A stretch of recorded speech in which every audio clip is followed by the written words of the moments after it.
எனக்கு ஒரு பெரிய ஆச்சரியமான உண்மை என்ன அப்படின்னா, திமுக தொண்டன் எங்கேயோ, அதாவது சென்னையில இருந்து கன்னியாகுமரி வைக்க இருக்கட்டும், ஒரே மாதிரி சிந்திக்கிறாங்க. அதாவது நம்ம ஏதாவது சொல்ல வந்தோமா, ஆமா அதாவது நான் தான் சொல்ல வந்தேன்னு சொல்லுவாங்க. அந்த மாதிரி ஒரே மாதிரி சிந்திக்கக்கூடிய அந்த இயக்கத்துல இத மாதிரி ஒரு இயக்கத்துல இருக்க மாட்டான். இந்த கழக வெற்றி, சுயமரியாதை, தன்மானம், இதுதான் அவனுடைய லட்சியமா இருக்கு. அதுல எனக்கு மேல் திமுக தொண்டன் ஒரே மாதிரி சிந்திக்க, நிர்வாகிகள் வேற வேற சிந்திக்கலாம். எப்படி அப்படி பண்றது, எப்படி சம்பாதிக்கிறது, எப்படி இது பண்றது, எப்படி காக்கா பிடிக்கிறது அப்படின்னு அவங்க சிந்திக்கலாம். தொண்டன் ஒரே சிந்தனை, நமக்கு தலைமை கட்சி, நமக்கு தேவை திமுகவின் வெற்றி. அதுதான் இப்ப 2026 சட்டமன்ற தேர்தல்ல ஆட்சி நம்ம தான் அமைக்க போறோம். அதுல மாற்று கருத்து கிடையாது. ஆனா கட்சிக்காரன் எப்படி நம்ம வெற்றி கிடைக்குது? மக்கள் ஓட்டு போடணும். அந்த மக்களை ஓட்டு போட வைக்கக்கூடிய யாரு? திமுகவின் சாதனைகள், தலைவருடைய சாதனைகள், முதல்வருடைய சாதனைகள், ஆட்சியினுடைய சாதனைகள், அந்தந்த ஏரியாவுடைய அந்தந்த நிர்வாகிகளுடைய இது பிளஸ் இதை எல்லாத்தையும் தாண்டி திமுக கட்சிக்காரன் அவனுடைய உழைப்பு தான் இந்த வெற்றியை கொண்டு வரும். இப்ப என்ன நினைக்கிறாங்க அப்படின்னா, மண்டல பொறுப்பாளரை வச்சு, தொகுதி பொறுப்பார்வையாளரை வச்சு கொடுக்க வேண்டியதை கொடுத்து நம்ம வெற்றியை வாங்கிக்கலாம் அப்படின்னு நினைக்கிறாங்க. அது மிகப்பெரிய ஆபத்துல முடியும். காரணம், இன்னைக்கு நீங்க ஒரு 2000 ரூபாய் கொடுக்குறீங்கன்னு வச்சுங்க, அதிமுக காரன் ஒரு 1500 ரூபாய் கொடுக்குறான். வீட்டுல ஒரு 5 ஓட்டு இருந்துச்சுன்னா 3 ஓட்டு டிஎம்கேக்கு போடுவான், 2 ஓட்டு அதிமுக போட்டு வருவான். அதே மாதிரி அதிமுக கூட கொடுத்தனா 3 ஓட்டு அதிமுக போடுவான், 2 ஓட்டு, எல்லா ஓட்டும் திமுக விழுகாது. பணம் ஒரு முக்கிய இதா இருக்குங்கிறது எல்லாருக்கும் தெரியும். ஆனா அதே நேரத்துல அந்த கட்சிக்காரன், அந்த ஏரியா கட்சிக்காரன் இருக்காங்க, கிளை செயலாளர் இருக்கட்டும், ஒன்றிய செயலாளர் இருக்கட்டும், நகர் செயலாளராக இருக்கட்டும், அவங்களுடைய உழைப்பு அந்த எவ்வளவு பெரிய வாக்குகள் அதிமுக போகக்கூடிய வாக்குகளையும் திருப்பி கொண்டு வந்து, திமுக எவ்வளவு பணம் கொடுத்தா கூட அதை திருப்பி கொண்டு வந்து மடைமாற்றக்கூடிய சக்தி அந்தந்த பகுதியுடைய திமுக காரனுக்கு இருக்கு. அந்த திமுக காரன் சந்தோஷப்படுறதுக்கு என்ன செய்யணுமோ அதை செய்யறதுக்கு பல அமைச்சர்களும் பல மாவட்ட செயலாளர்களும் இன்னும் தயாராகல. ஏன்னா இப்ப இந்த ரேஷன் கார்டு லிஸ்ட் வந்துச்சு. சிவகங்கையில இருந்து ஒரு பையன் கூப்பிட்டுருந்தான். அவனுக்கு குழந்தை இல்ல, ரொம்ப இதா இருக்கு, ஏற்கனவே ஒன்றிய செயலாளர் சொல்லி வேற ஒரு பதவி கிடைக்கும், இப்போ சொல்லி அவன் வருத்தப்பட்டு பேசினான். இத்தனை காலம் இருந்து நான் யாராட்ட போகணுமோ அத்தனை பேர்ட்டையும் போனேன், இத்தனை ஆண்டு காலம் நான் இயக்கத்துக்கு உழைச்சி எனக்கு ஒரு பதவி கிடைக்கல அப்படின்னா. இதே இது திருப்பத்தூர்லயும் வந்தது சிவகங்கை, திண்டுக்கல், திருப்பத்தூர், ராணிப்பேட்டை, திருவண்ணாமலை, இந்த 5 மாவட்டம் தான் வந்திருக்கு. வந்ததுல மேக்சிமம் பாத்தீங்கன்னா பல குறைகள் இருக்கு. ஏன்னா எல்லாத்துக்கும் உதவ முடியாதுங்கிறது உண்மைதான். நீங்க அந்த சீனியாரிட்டி பிரகாரம் கொடுக்கலாமே. அப்படி அரசு வேலையா இருக்கட்டும், இல்ல வேற ஏதாவது உதவிகளா இருக்கட்டும், ரொம்ப கஷ்டமா இருக்கு. இன்னைக்கு நான் ராமநாதபுரத்தை பொறுத்தவரை நான் ரொம்ப பெருமைப்படக்கூடிய ஒரு விஷயம் என்ன அப்படின்னா, நீங்க கூட நினைக்கலாம், ஏன்னா எல்லா மாவட்டத்திலும் எழுதுற, ராமநாதபுரத்தை சரியா எழுதுறது இல்லை அப்படின்னு. நீங்க அதாவது இந்த ராமநாதபுரம் மாவட்டத்துல காதர் பாட்சா வெள்ளச்சாமிக்கு 2 பசங்க. ஒன்னு மாவட்ட செயலாளர் முத்துராமலிங்கம், இன்னொன்னு அவர் தம்பி மூவேந்திரன். அரசியல் ரீதியா பல ஒரு பிரதருக்கு துணையா அவர் தான் இருக்காரு எல்லா வகையிலும்.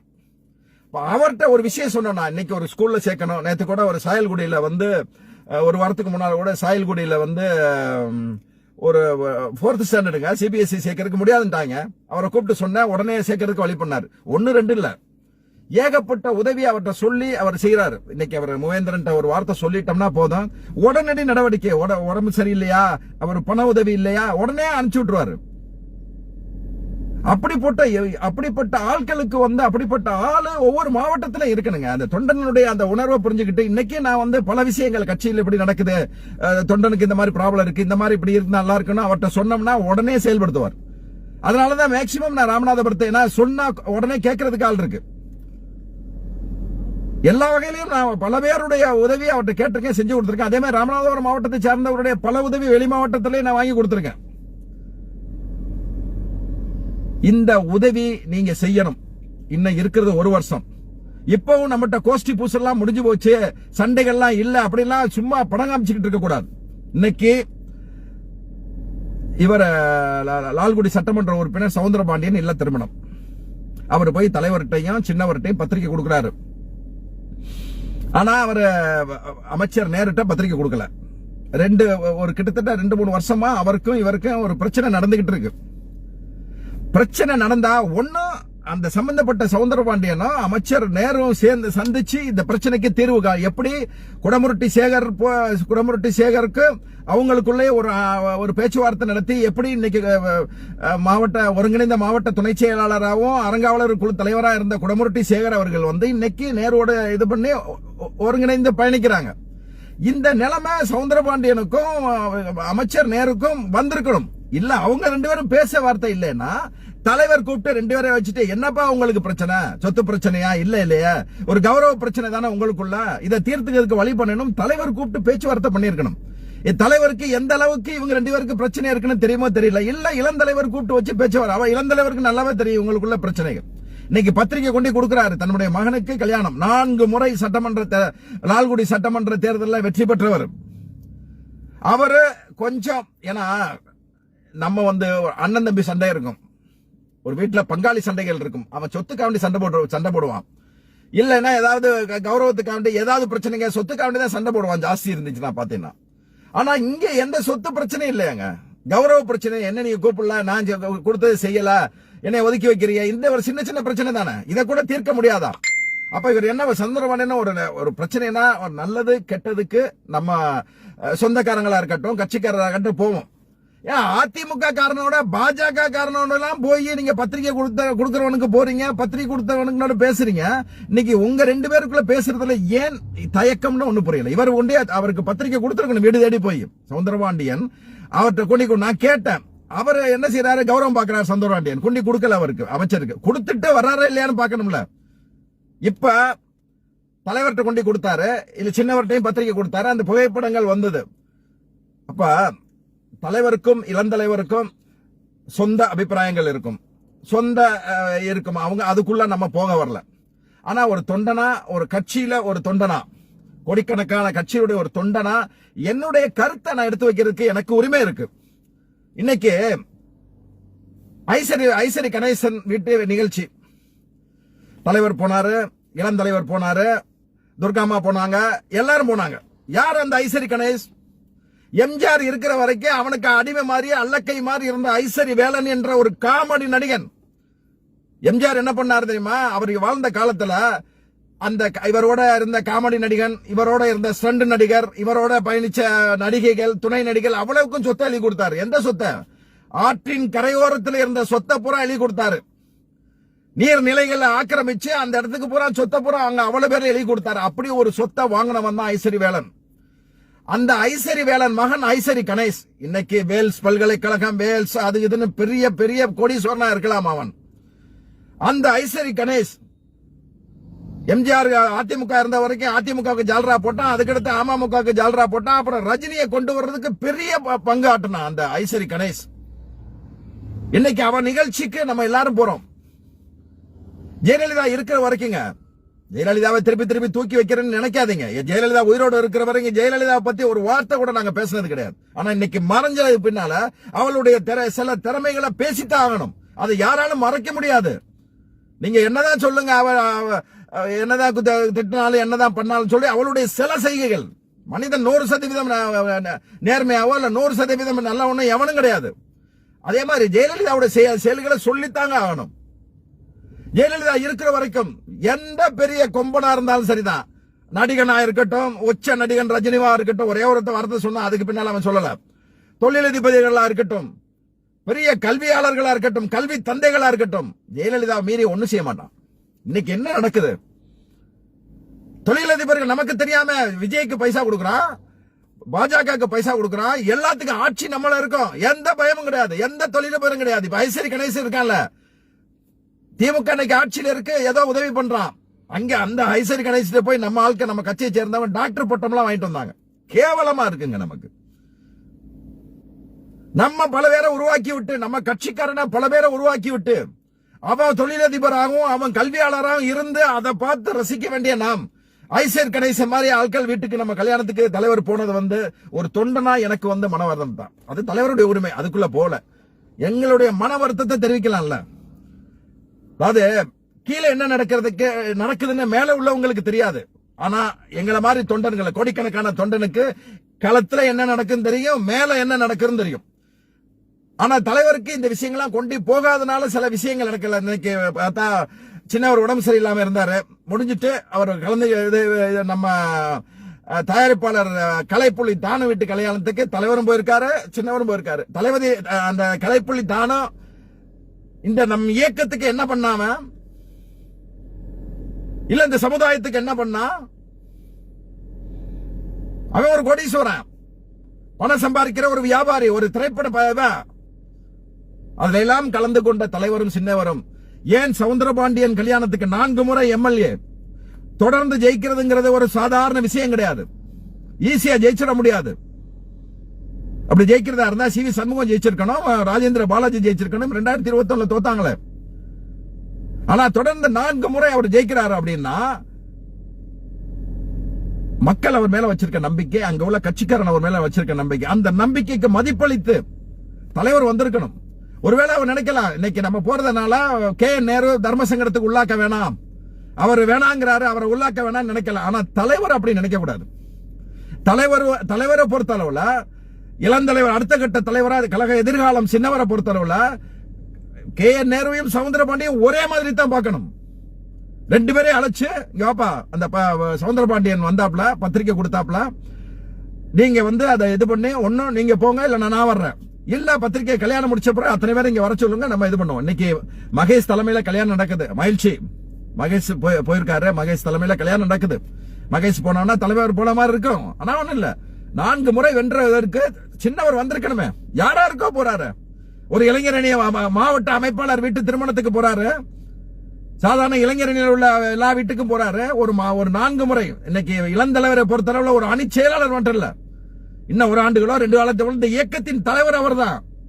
அவர் அணி செயலாளரை மட்டும் சுருங்கிடக்கூடாது, போயிருக்கணும். அதைத்தான் விரும்புறாங்க கட்சிக்காரன்.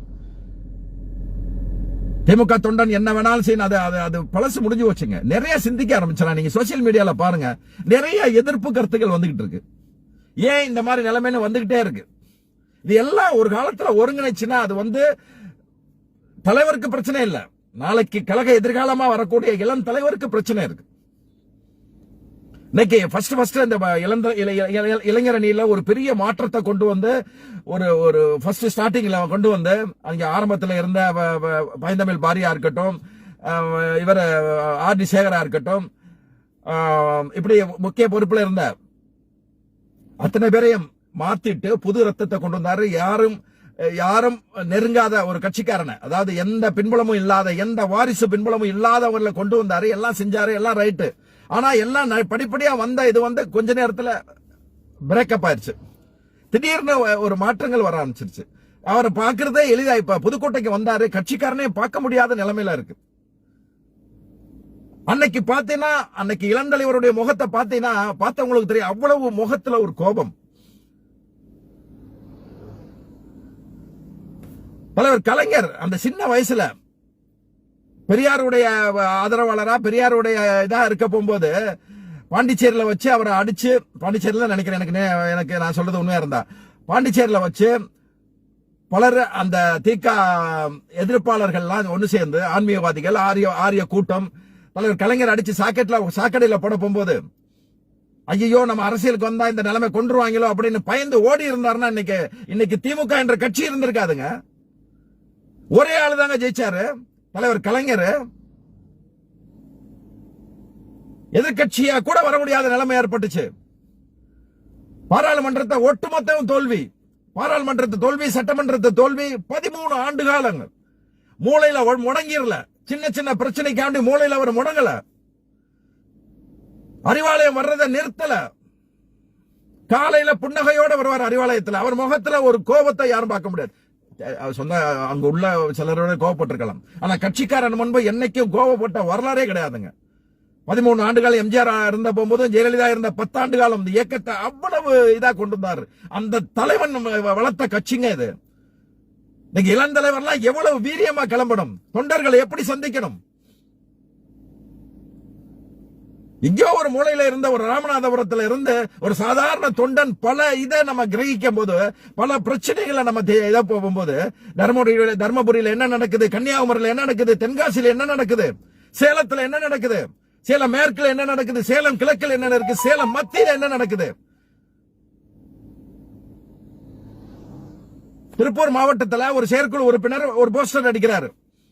அந்த போஸ்டர்ல வந்து சாமிநாதன் போட்டாவையும் சக்கரபாணி போட்டாவையும் கொஞ்சம் பெருசா போட்டு அதை கட்டம் போட்டு அந்த இதுல கட்டம் போட்டு அது போடுறாரு. அதுக்கு அடுத்து கைல்வெளி அமைச்சர் கைல்வெளி இதை கொஞ்சம் கீழே இறக்கி போடுறாரு, சைஸை குறைச்சு போடுறாரு. இது பலர் எனக்கு அனுப்பி வச்சிருக்காங்க. என்னென்ன இது ஜாதி ரீதியா சிக்கல் வருது, இவங்க எல்லாம் கவுண்டர்ஸ், இவங்க அந்த கைல்வெளி அருந்ததியர்னால இவங்க வந்து அந்த சனாதன கட்சியில இருக்கா அப்படின்னு பல இளைஞர்கள் எனக்கு அதை அனுப்பி வச்சிருந்தாங்க. நீங்க செய்யற சின்ன தவறு அது எங்கே போய் முடியுது பாருங்க. அதுக்கு பின்னால அனுப்பின உடனே 10 நிமிஷத்துல வந்துட்டாரு அந்த குறிப்பிட்ட செயற்குழு உறுப்பினர் வந்து ஆனா ஒரு சின்ன தவறு நடந்து போச்சு, அதை நான் அடிக்கல, வேற ஆள்கிட்ட சொல்லி செஞ்சது. அது அவங்க வந்து சீனியர்ங்கிற முறையில 2 பேரை போடணும் அப்படிங்கிற முறையில தான் போட்டேன். இல்ல நான் சொன்னேன் அப்படி நீங்க கட்டம் கட்டி போட வேண்டிய அவசியம் இல்லையே. மேல 2 பேரை அப்படி போட்டுட்டு கீழே இவங்களை போட்டினா யாரும் தெரியாது. ஒரு திமுக இந்த எதிர்கட்சிக்கு பூரா செய்யறான், எந்த நாயும் கேட்க மாட்டான். ஆனா திமுக ஒரு சின்ன தப்பு பண்ணா அது மத ரீதியா வந்துடுறாங்க. திமுக காரனா இருந்தா கூட மத ரீதியா வந்துடுறாங்க, ஜாதி ரீதியா வந்துடுறாங்க. அப்படிப்பட்ட சூழல் இருக்கும் போது நம்ம செய்யற ஒவ்வொரு காரியமும் ரொம்ப யோசிச்சு செய்யணும். அப்ப நான் அவர்கிட்ட சொன்னோன்னா இல்ல அப்படி இல்லைன்னு சொல்லிட்டு அவர் மாத்தி அவர் வேற போஸ்டர் அடிச்சு அனுப்பினாரு. அதை கூட நான் போட்டேன். அது வேணுங்க, ஒவ்வொருத்தரும் சிந்திக்கணும். இன்னைக்கு நம்ம இயக்கம் தலைவர் மட்டும்தான் சிந்திக்கணும் இல்ல, இந்த கீழே உள்ள தொண்டன் எப்படி சிந்திக்கிறான். திமுக தொண்டன் எந்த மாற்றம் கிடையாதுங்க. அவன் ஒண்ணுமே கிடைக்கல, வருஷக்கணக்கா ஒண்ணு எதிர்கட்சியா இருக்கும் போது கிடைக்கல, ஆளுங்கட்சியா கிடைக்கும் போது ஒண்ணும் கிடைக்கல. ஆனா அந்த தொண்டன் என்னைக்கு ஒரே மாதிரியா சிந்திக்கிறாங்க. லட்சுமணன் சொன்னா பாருங்க, அந்த பத்திரிகையாளர் லட்சுமணன் சொன்னா எவ்வளவுதான் மனமா 2021 இருந்து 2024 3 ஆண்டு காலம் நமக்கு ஒண்ணுமே கிடைக்கல, நமக்கு எந்த உதவி கிடைக்கல அப்படின்னு இருந்தா கூட 2024 39க்கு 39 வெற்றியடைய வச்சவன் திமுக தொண்டன். அப்படிப்பட்ட திமுக தொண்டன் தாங்க. அவன் வந்து ஒரே மாதிரி சிந்திக்கிறான். ஆனா நிர்வாகிகள் எப்படி சிந்திக்கிறீங்க? நீங்க எல்லாம் ஒரு கிளைக்கழக செயலாளர், ஒன்றிய செயலாளர், நகர் கழக செயலாளர், பகுதி செயலாளர், செயலாளர்ல இருந்து அமைப்பு செயலாளர் இருந்து எல்லாரும் ஒரே மாதிரி. தலைவர் என்ன நினைக்கிறாரு, கட்சி என்ன நினைக்குது, நமக்கு என்ன தேவை, கட்சிக்காரனுக்கு என்ன தேவை, அதெல்லாம் நீங்க செஞ்சீங்கன்னா இந்த சிக்கல் வராதங்க. இப்ப தலைமையிலேயே ஒரு பெரிய சிக்கல் இருக்காங்க. இன்னைக்கு சவுந்தரபாண்டியன் வீட்டில் திருமணத்திலேயே பாருங்க, சட்டமன்ற உறுப்பினருக்கும் தலைமை நிலைய முதன்மை செயலாளருக்கும் ஒரு பெரிய பிரேக், மகேஷ் பொய்யாமொழிக்கும் நேருக்கும் ஒரு பிரச்சனை இருக்கு. ஏன் தலைமை கூப்பிட்டு எல்லாத்தையும் கூப்பிட்டு இதை சரி பண்றதுக்கு ஒண்ணு முடியல? இதுக்கு தான் நம்ம சொன்னோம், 2 சட்டமன்றத்துக்கு ஒண்ணு ஆக்கிட்டீங்க அப்படின்னா அவர் வாட்டில இந்த கோஷ்டியில் உள்ள, அதாவது இந்த இப்ப பதவியில் உள்ளவருக்கு 2 சட்டமன்றம், பதவியில் இல்லாம இந்த மன வருத்தத்தில் இருக்க ஏற்கனவே பதவியில் இருந்தவன், புதுசா வர நினைக்கிறவன், இளைஞர்கள், கட்சிக்கு உழைக்கிறவன், அவன் பூரா வந்துருவான். அப்ப நீங்க 2ஆ பிரிச்சுட்டீங்கன்னா, சட்டமன்றத்துக்கு ஒரு இதுல 3ஆ பிரிச்சுட்டீங்க, ஒரு 6 தொகுதி இருக்குன்னா 3ஆ பிரிச்சுட்டீங்கன்னா 2 எக்ஸ்ட்ரா வர்றாங்க. இல்ல ஏற்கனவே 2 பேர் இருந்தாங்கன்னா புதுசா ஒருத்தர் வர்றாரு, அவரு அந்த கோஷ்டி உள்ள இருந்தா அந்தந்த தொகுதியை அவங்கவுங்க பார்த்துட்டு பிரச்சனை இல்லாம இருப்பாங்களே. ஏன் இந்த ஸ்டெப் எடுக்கிறதுக்கு நம்ம தயங்குறோம்னு எனக்கு தெரியல. தலைமைக்கே ஒருத்தர் எழுதியிருந்தான், போன் கூந்தல வச்சுக்கிட்டு தலைமைக்கே இதான, என்னடா தலைவர்கிட்ட வேண்டுகோள் வைக்கிறோம். நீங்க பாத்தீங்கன்னா பல நேரத்துல நான் கமாண்ட் ஆப்ஷன் ஆஃப் பண்ணி வச்சிருவேன். ஏன்னா திமுக தலைவருக்கு ஒரு தொண்டனுடைய வேண்டுகோளை நாங்க தெரிவிக்கிறோம். அந்த வேண்டுகோள் தலைவர் எழுத வேணாம், இந்த மாதிரிலாம் எழுதாதீங்க அப்படின்னு சொன்னா நிறுத்திடுவோம். அப்படி ஒண்ணு எங்களுக்கு ஒண்ணு செய்யல. தலைவர் வந்து இந்த கருத்து சுதந்திரத்தை விரும்புறாரு, தொண்டனுடைய குரலை கேட்க நினைக்கிறாரு. அதனால எங்களுடைய கருத்தை சொல்றோம். எழுதிடுறான் ஒரு போன் கூந்தலை வச்சுக்கிட்டு, இவர் தலைவருக்கே அறிவுரையா? ஆனா லூசு பயல்கள, 61 வயசாச்சு, அந்த இயக்கத்துக்கு 45 வருஷமா உழைச்சிருக்கேன்டா. என்னால என்ன முடியுமோ அதை உழைச்சிருக்கேன்டா. இன்ன வரைக்கும் உழைச்சுக்கிட்டு தான் இருக்கேன், எதை எதிர்பார்த்து இல்ல. 3 ட்ரிப் தலைவரை பார்க்க அறிவாலயம் போனேன். தலைவரை பார்க்கறதுக்கான போல, அது நம்ம ஏற்கனவே சென்னையில எனக்கு ஒரு வேலை இருந்தது, அது மூலமா தலைவரை பார்த்து 3 ட்ரிப்பும் போல. இது கலைஞர் காலத்துல எப்பவும் நடக்காத விஷயம். இது தலைவர் கொஞ்சம் சிந்திக்கணும். உங்களுக்கு முதல் வேலை தலைமைச் செயலகத்தில் இருந்துச்சுன்னா 2வது அறிவாலயம் தாங்க முக்கியம். தினமும் வந்து எந்த புரோக்கரமா இருக்கட்டும், அதெல்லாம் அடுத்து அறிவாலயத்துல 2 மணி நேரம் உட்கார்ந்துட்டு, டெய்லி உட்கார்ந்துட்டு எத்தனை பேர் ஏமாந்து திரும்புறான். தலைவர் இன்னைக்கு இல்ல. ஏத்தாப்புல அந்த இது அறிவாலயத்துக்கு ஏத்தால ரூம போட்டுறான், போட்டு பாத்துக்கிட்டே இருக்கான். இப்ப தலைவர் வர்றாருன்னு தெரிஞ்சவனா ஓடி வந்து தலைவரை பாத்துறான். அது அவனுக்கு அதானங்க சந்தோஷம். அது தலைவரை பார்க்க முடியாம சின்னவரை பார்க்க முடியும் அப்படிங்கன்னா இன்னைக்கு போகல. 3 ட்ரிப் போகும்போது அன்பகம் பக்கமே நான் போல. போய் பிரயோஜனம் என்னங்க இருக்கு? குறிப்பிட்ட சிலருக்கு யார்கிட்ட அனுமதி வாங்குறோமோ அவர்கிட்ட வந்து போன் பண்ணா போன் எடுக்க மாட்டாங்க. கேட்டா இன்னைக்கு வாய்ப்பு இல்ல, நாளைக்கு வாய்ப்பு இல்ல அப்படிம்பாங்க. ஏன் இந்த ஏமாற்றங்கள்? ஏன் இந்த இது? நமக்கு தேவை கட்சிக்கு உழைக்க தேவை. ஏன் இல்ல பார்த்து ஒரு போட்டோ போட்டு இல்ல சின்னவரை பார்த்தோ இல்ல தலைவரை பார்த்தா போட்டோ போட்டு அந்த பெருமை எங்களுக்கு வேண்டாம். நாங்க திமுக தொண்டன். இந்த திமுகக்கு என்ன தேவை, என்ன தேவைங்கிறத பார்த்து உழைக்கிறத எங்களுடைய கடமை. இன்னும் பல பேர் என்னாலதான்டா கட்சி, நான் இல்லைன்னா கட்சி அழிஞ்சிரும்னு இன்னும் சொல்லிக்கிட்டு இருக்கான். அவனை தலையில ஒரு கொட்டு கொட்டி நீ இல்லடா கட்சி, கட்சியாலதான் நீ கொட்டுறதுக்கு இன்னும் பயப்படுறோம். நம்ம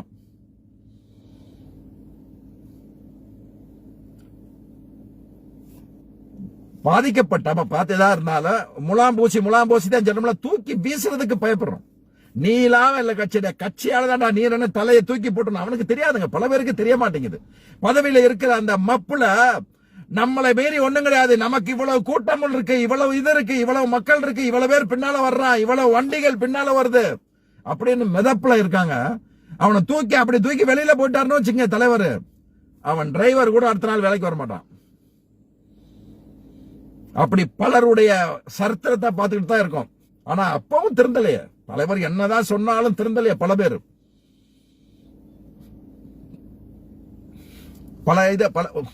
எனக்கு தெரிந்த பல விஷயங்களை நான் ஓப்பனா பேச முடியாத சொல்லுங்க. ஏன்னா எனக்கு கட்சி முக்கியம், கட்சியினுடைய இமேஜ் முக்கியம், அதே மாதிரி கட்சியினுடைய நிர்வாகிகளுடைய இமேஜ் முக்கியம். எல்லாரும் இல்ல இந்த இயக்கத்துக்கு உழைக்கிற நிர்வாகிகள் ஆயிரக்கணக்கான பேர் இருக்கான். அதனால சில நிர்வாகிகளை சொல்றது ஒட்டுமொத்த கட்சியும் பாதிச்சிடக்கூடாது. அதனால தலைவருக்கு வேண்டுதல் எல்லாரையும் ஒரே மாதிரி பார்க்கிற சூழல் வரணும். நமக்கு இந்த நடிகன் முக்கியம் கிடையாது.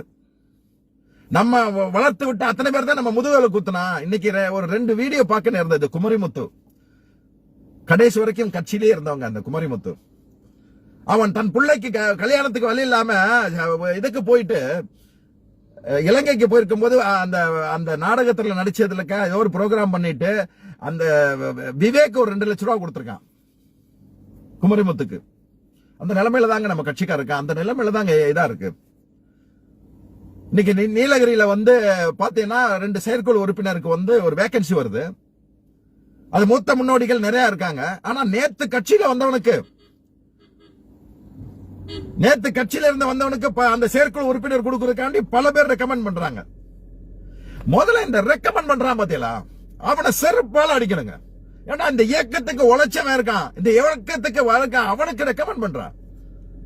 உனக்கு பெரிய பதவி இருக்கு, உனக்கு அதிகாரம் இருக்கு, உனக்கு இதா இருக்குன்னு சொல்லிட்டு நேத்து கட்சிக்கு வந்தவனுக்கு கொடுத்தீங்கன்னா அந்த பழசுல என்னடா பண்ணுவான்? அவன் மனம் வெந்தானா என்னடா நடக்கும்? இதெல்லாம் நிறைய பார்க்கணும், நிறைய செய்யணும், நிறைய நம்ம பார்க்கிறோம். நம்ம வந்து இந்த என்னங்க சின்ன சின்ன பிரச்சனை தானங்க. இந்த பதவியா இருக்கட்டும், அங்கன்வாடியா இருக்கட்டும், இதா இருக்கட்டும். இன்னைக்கு பாவூர் சத்திரங்க ஒண்ணுங்க, தென்காசி மாவட்டத்துல பாவூர் சத்திரம். அந்த பாவூர் சத்திரத்துல ஒரு இளைஞரணியில வந்து இந்த ஒரு பேச்சு போட்டி வச்சிருந்தாங்க பாத்தீங்களா. அந்த பேச்சு போட்டியில கலந்துகிட்ட ஒரு லேடி ஒரு பிஜேபி காரன் ஒரு தொழிலதிபருக்கு பாலியல் ரீதியா துன்புறுத்துறாங்க. உடனே அது போய் ஸ்டேஷன்ல கம்ப்ளைண்ட் பண்ணுது. ஸ்டேஷன்ல ஒரு கம்ப்ளைண்ட் எடுக்கல. எஸ்பி வரைக்கும் போய் பேசுறாங்க, எடுக்கவே இல்லை. கடைசியில் என்ன பண்றாங்க, ஒருத்தர் இது பண்ணா அவன் காம்ப்ரமைஸுக்கு தான் வர்றான். இந்த பொண்ணுட்ட பரவாயில்ல ஏங்க இங்க உள்ள கட்சிக்காரன் அண்ணா யுனிவர்சிட்டியில ஒரு நடந்த விஷயத்துக்கு திமுக மேல யார் சார்னு சத்தம் போட்டவன் இந்த பிஜேபி காரன்ல. அந்த பிஜேபிக்கு முக்கியமான ஒருத்தன் வந்து இந்த மாதிரி பாலியல் ரீதியை துன்புறுத்தும் போது அரசியல் ரீதியா அதை ஒரு பயன்படுறதுக்கு அங்க தெற்கு மாவட்டத்தில் உள்ள திமுக, வடக்கு மாவட்டமோ தெற்கு மாவட்டமோ தென்காசி மாவட்டத்தில் உள்ள ஒரு திமுக காரனுக்கு ஏன் யோசிக்கல, ஏன் வரல, அவனை தூக்கி உள்ள போடுறதுக்கு ஏன் ஸ்டெப் எடுக்கல? கடைசியில் அந்த குடும்பம் போய் கோர்ட்ல போய் கோர்ட் டைரக்ஷன் வாங்கி அதுக்கு பின்னால அரெஸ்ட் பண்ணுங்கன்னு கோர்ட் சொன்னதுக்கு பின்னால அரெஸ்ட் பண்றாங்க. எங்க போய் மும்பைலயோ எங்க அரெஸ்ட் பண்றான். அங்க அவருடைய பிசினஸ் ஓசூர்ல இருக்கு. அந்த ஓசூர்ல இருக்கிற பிசினஸோட அவனோட நெருக்கமான இருக்கிறது யாரு தெரியுமா? திமுகவுடைய முக்கிய பிரமுகர். திருநெல்வேலியில உள்ள முக்கிய பிரமுகர் அவனை காப்பாத்துறதுக்காக திருநெல்வேலியில உள்ள முக்கிய பிரமுகர் ரொம்ப பாடுபடுறாரு.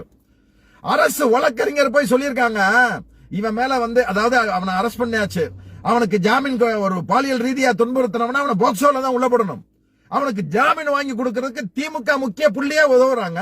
அரசு வழக்கறிஞர் சொல்றான், அவன் மேல குண்டாஸ் போடணும் இல்ல போக்சோல போடணும், அவன் மேல வேற வழக்கங்க இல்லைன்னா அரசு வழக்கறிஞர் சர்டிபிகேட் கொடுக்கறாரு. வெக்கமா இல்லையாங்க உங்களுக்கு? இந்த இயக்கம் ஜெயிக்கணும்னு ஒவ்வொரு தொண்டனும் பாடுபட்டுக்கிட்டு இருக்கான். நீங்க பாஜகவுக்கு சொம்படிக்கிறீங்களாங்க? ஒரு அந்த பொண்ணு ஒரு இன்னைக்கு அண்ணா யூனிவர்சிட்டியில நம்மள அசிங்கப்படுத்தினாங்க. நம்ம என்ன தப்பு பண்ணோம்? திமுக என்ன தப்பு பண்ணுச்சு? எவனோ ஒருத்தன் பண்ணதுக்கு தானே இவ்வளவு தூரத்துக்கு நம்ம அசிங்கப்பட்டோம். இன்ன வரைக்கும் யார் சார்னு ஒரு பழனிசாமி நம்மளை கிண்டல் பண்ணிக்கிட்டு இருக்கானாங்க. அதே வேலையை செஞ்ச ஒரு பாஜக காரனை தூக்கி உள்ள போடுறதுக்கு நீங்களே அவனுக்கு அவன் உள்ள போடக்கூடாது, வெளியே வரணும் இருக்கா, நீங்களே உதவி பண்ணா உங்களுக்கு வெக்கம் இல்லையா? நீங்க அந்த வேலையை செய்யணும், கட்சியை விட்டு ஒதுங்கி போய் வேலையை செய்யுங்க. இப்படி தமிழ்நாடு ஃபுல்லா சொல்றதுக்கு எத்தனையோ இருக்குங்க. எத்தனையோ மாவட்ட செயலாளருடைய சில விஷயங்கள்லாம் சொன்னோம்னா இது கட்சிக்கு அசிங்கமா இருக்குங்க. இன்னைக்கு சேலம் மேற்குல நிறைய பிரச்சனைகள், அங்க சேலம் மேற்குல நிறைய பேர் சொல்றாங்க, ஜாதி ரீதியா பிரச்சனை, சொந்தக்காரன் இருக்கிறதுனால இந்த ஒன்றியம் பிரிக்கிறதுல அதுல பிரிச்சதுல சில சிக்கல் இருக்கு. ஆனா இப்ப எல்லாத்தையும் கூப்பிட்டு வேலு பேசினாராம், எல்லாத்தையும் வர வச்சிருக்காரு. நான் வர வச்சு யாரையும் தனித்தனியா பேசல, எல்லாரும் வர வச்சுட்டு இருங்க, நம்ம அடுத்து தனித்தனியா பேசுவோம் அப்படின்னு சொல்லியிருக்காராம். மண்டல பொறுப்பாளர்கள் தனித்தனியா கூப்பிட்டு அதை பேசி அதை கொண்டு வரணும். இல்ல அப்படின்னா அந்தந்த மாவட்டத்தில் என்ன பிரச்சனை இருக்கு அப்படிங்கறத நம்ம பொது வழியில எழுத வேண்டிய, நம்மளும் கடமை கண்ணியம் கட்டுப்பாடு பார்த்துக்கிட்டே இருக்கோம். 200 தொகுதியை ஈஸியா ஜெயிக்க வேண்டிய நாம் கட்சிக்காரனுடைய சில வேலைகள்னால நம்ம அந்த இலக்குன்னு இருக்கோம். இதுவரைக்கும் தொடர்ந்து நம்ம தோத்தலாம் நம்ம ஆட்கனால தானாங்க. எதிர்கட்சியை விட நமக்கு எதிர்கட்சி பலம் இல்ல, ஆனா நம்ம கட்சிக்காரன் துரோகம் பண்றானாங்க. பாஜக காரனை காப்பாத்துறதுக்கே பல பேர் முயற்சி பண்றானாங்க. மதுரையில இந்த மாதிரி ஐடி விங் மாநில செயலாளர் சகோதரர் டிஆர்பி நம்ம சில இது சொன்னோம்னா உடனே அப்படியா அப்படியா அப்படிம்பாங்க. அவர் கொஞ்சம் களத்துல இறங்கணும். களத்துல இறங்கி இந்த மாவட்ட செயலாளருக்கு சொம்படிக்கிறவன் அவனுக்கு தேவை என்ன? நீ உன்னுடைய இது தகவல் தொழில்நுட்ப அணிங்கிறது அவன் நீ கட்சியா இருந்தா கூட நீ ஒரு அபிஷியல் அமைப்பு மாதிரி தான் செயல்படணும். உனக்கு மாவட்ட செயலாளருக்கு எந்த இது இல்ல. மாவட்ட செயலாளருடைய நிகழ்ச்சி, கட்சி நிகழ்ச்சிய நீ வெளிப்படுத்தணும், பேஸ்புக்ல போன அவ்வளவுதான். அவனுக்கு சொம்ப அடிச்சுக்கிட்டு நீ தாண்டா கடவுள், நீ தாண்டா தெய்வம் அப்படின்னு சொல்ற இந்த ஜால்ரா கூட்டம் இருக்குல்ல, அவனை எல்லாம் தூக்கி வீசிருங்க. நாம மிஸ்டர் டிஆர்பி ராஜாக்கே சொல்றேன், இன்னைக்கு கன்னியாகுமரியில ஒரு பாஜக காரனை சேர்க்காதுன்னு சொன்னோம், அவனை சேர்த்தாங்க, தலைவரா போட்ட அந்த கன்னியாகுமரி மேற்கு மாவட்ட தகவல் தொழில்நுட்ப அமைப்பாளரா போட்டாங்க. என்னாச்சு? அவன் திருப்பி பாஜக ஓடி போயிட்டான். இப்பவும் அந்த மாவட்ட துணையில இருக்க ஒரு லேடி, ஏன் அந்த லேடியை போறதுக்கு ஏன் இது பண்றீங்க? ஐடிவிக்கு மீட்டிங்ல அந்த பொண்ணு கதறி அழுதுச்ச, இவ்வளவு காலம் இந்த இயக்கத்துக்காண்டி உழைச்சிருக்கன, என்ன ஏன் நீங்க போடுறதுக்கு தயங்குறீங்க? ஒரு பிஜேபி காரனை கொண்டு வந்தீங்களா? அந்த பெண் அழுதுச்ச. அந்த பெண்ணை கொண்டு போட்டிருக்கலாமே. இதே இலக்குவன் மேல ஏற்கனவே நாங்க பலமுறை எழுதியிருக்கோம். எந்த ஐடிவிங் செயல்பாடுமே பண்றதில்ல. ஆனா அவரை தூக்குறதுக்கு இவ்வளவு காலம் ஏன் லேட் பண்ணீங்க? நிறைய இருக்கு. இன்னைக்கு சொல்றதுன்னா நிறைய விஷயங்கள் சொல்லலாம், இருக்கட்டும். உங்களை நிறைய நேரம் உட்கார்ந்து உங்களுடைய நேரத்தை நான் வீணடிக்க விரும்பல. தொடர்ந்து எழுதுவோம். எந்த தலைமை இன்னொரு நடவடிக்கை எடுக்கும்னு எதிர்பார்க்கிறோம். ஒரு 14 மாவட்ட செயலாளரை மாத்துவாங்க, அதுல ஒரு 7 முதலையும் 7 அடுத்துங்கிற மாதிரி தகவல் வந்துகிட்டே இருந்தது. அதை கூடி சீக்கிரம் செய்யுங்க. எந்த விதையும் சொல்ல இது பண்ண வேணாம். ஃபர்ஸ்ட் வாரம் 1-to-1 சந்திப்பேன் தலைவர். இன்னைக்கு 8ஆம் தேதி ஆச்சு. அதெல்லாம் நீங்க சந்திக்கணும்.